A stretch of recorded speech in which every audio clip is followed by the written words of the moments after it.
Welcome back to the channel. So you joined me this evening on Tuesday. It's Tuesday evening, it's about 11 o'clock and we are rowing up ready for baling tomorrow. I started rowing this lot up earlier on this afternoon and I had to go out and get some parts this morning for the baler. A few little bits and bobs. One of them is a latch which had rattled loose because there was a nut inside one of the panels which had come loose, and it was something to do with, I think it just basically this nut had come loose, so I had to order a new latch to hold the panel down. I put some Loctite in the new nut as well, so it won't happen again. But I have had that before. Nuts come loose on machines, little bits like that, and then you lose parts of the machine, and that's what happened. And obviously, I'm never going to find the part in a silage field. But yeah, I went up there. I saw a 1050 in the dealership up there. They had loads and loads of fence up there. So yeah, lovely dealership TNS. They've got some nice kit, new Manitous and all the rest of it.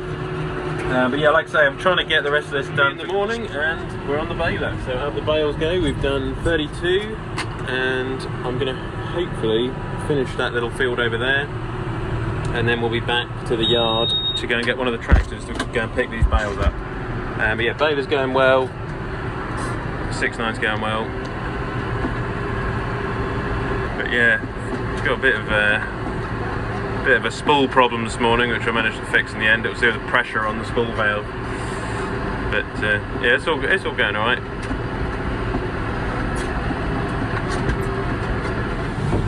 I've been quite lucky with the weather today. Actually, it stayed dry, which is what I needed for the baler. Still got another field to do there tomorrow. We'll bale that up tomorrow. I just processed these 50 bales today because I'm obviously a one-man band. It does take a long time to bale them, cart them and wrap them all in one day. So just the processing really, the logistics of it all. But we are getting there. I had a bit of a problem with the trailer sinking into the wetter parts of the field, so I put a sleeper under it. Fine, works really well now.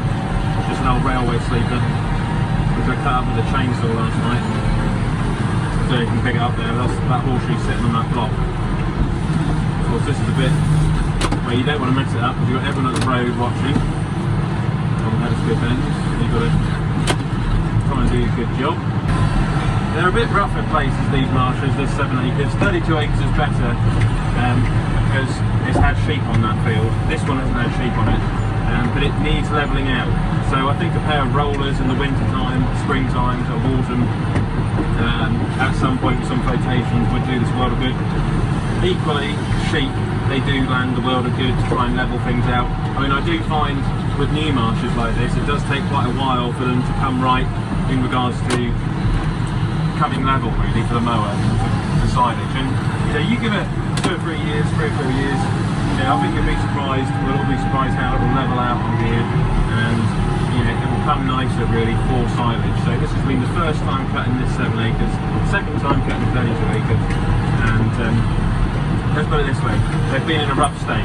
So previous owners, you know, they had a lot of horses on them, and it didn't really do the marshes world good. So now they're under our control, and they'll hopefully come right in the next few years. So it's just time.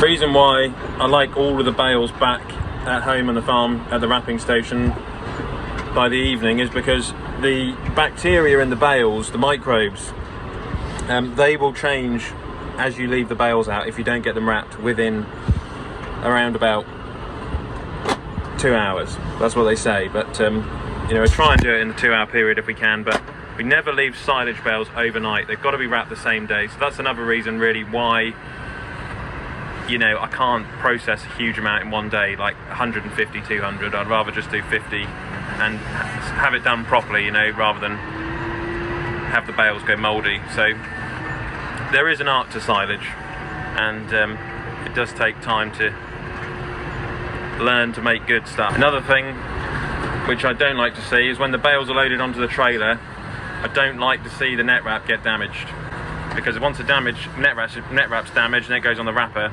you're damaging silage quality. So I don't like to see any bales damaged if I can.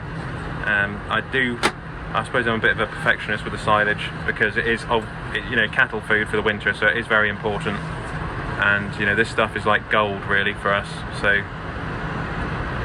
we treat it as such basically. So that wants to go, that's it, on there, fine.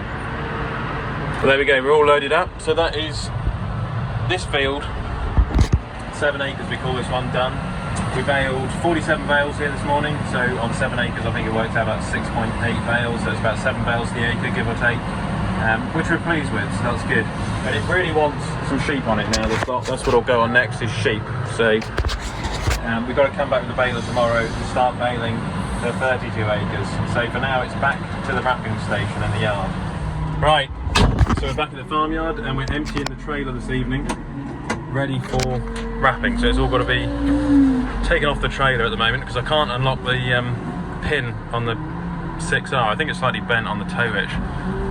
So I've got to take the rest of the bales off, and then that's when they can obviously then be wrapped later on this evening. So it'll take a while, I should think, to do this lot this evening. I really need a tractor which can just sit in the yard on the wrapper. I'm going to spend a few evenings in the farmer's guide, looking at the farmer's guide in the winter, I think, trying to look for a half decent wrapping tractor.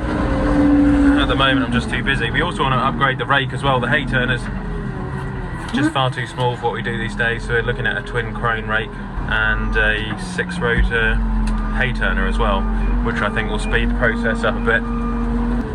Yeah, half decent hay turner, twin rake, I think, then, and an old wrapping tractor just to sit in the yard, and then I think we'll be well away.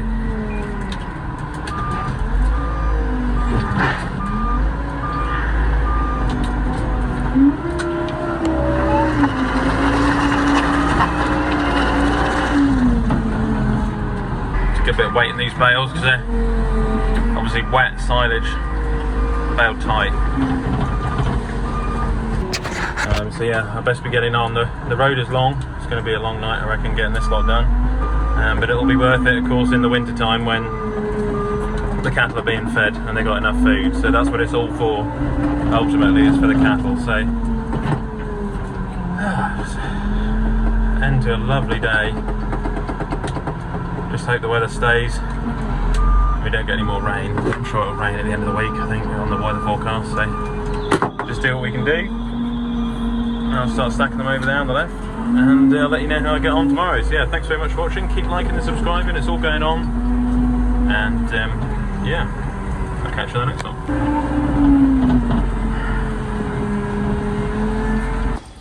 Click here to subscribe to the channel, and click here to watch another Olly's Farm video.